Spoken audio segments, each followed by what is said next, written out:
So I read the next 20 pages of Outliers by Malcolm Gladwell, and uh, the author has some very interesting things to say in this passage.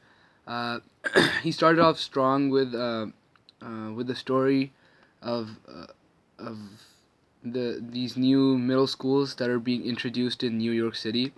Um, they're called the KIPP, and what it is a special type of private middle school, primary school, uh, and they have a very different idea of what academia is and what academia should be, and they criticize American education in a way that it hasn't been criticized before, and it's mostly targeted uh, to communities where there's a financial where financial disadvantages are more common, meaning there's more poor people in that area. That's usually where KIPP schools are established. So at the moment, there are 50 KIPP schools in the United States, but more are to come soon.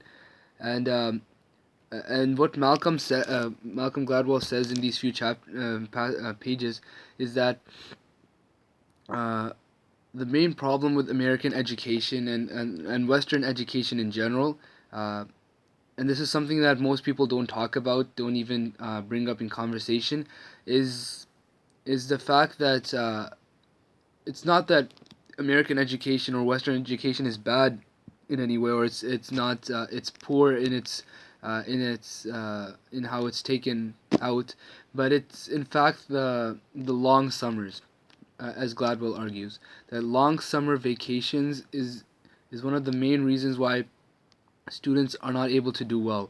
And what he argues is that what summers do is they create a differential. So there's two groups. There's there's children that come from an advantaged family, who in their summertime their parents encourage them to join clubs.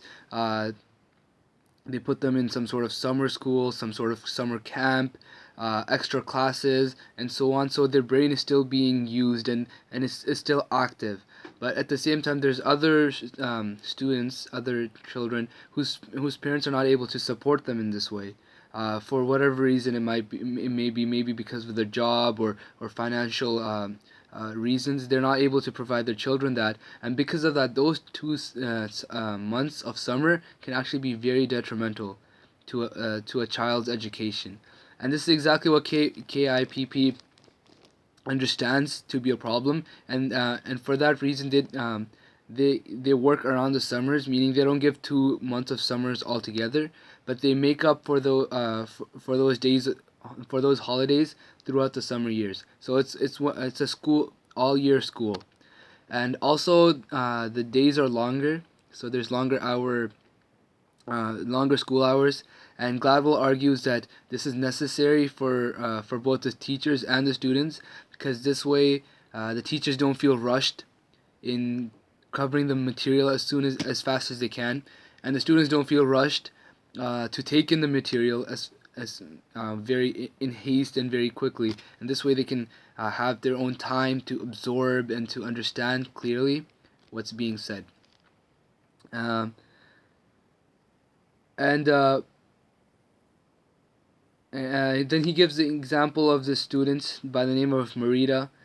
He says that this 12-year-old, she wakes up 5 a.m. in the morning. And then she comes back home at 5 p.m. She works late into the night, finishing up homework and often skipping meals just to make sure that she has enough time to do what she needs to do. And what Gladwell says is that uh, all this work that she has to do is because of the failure of her society, the failure of the education system in her society. They did not give her the adequate resources, adequate training to be able to deal with all this stress, all this work, the way that she should be. This 12-year-old girl, she's working as hard as a lawyer or as a doctor, even though she's only 12 years old and she's only in middle school. So so this is how Malcolm criticizes education, and the point that he's trying to make is that often education is the end all and be all of success. So the more educated you are, the more successful you are. So he's pointing out that our education system has very serious loopholes in it that need to be discussed and talked about, and solutions need to be made. And how I felt about this passage is that I really agree with what he has to say.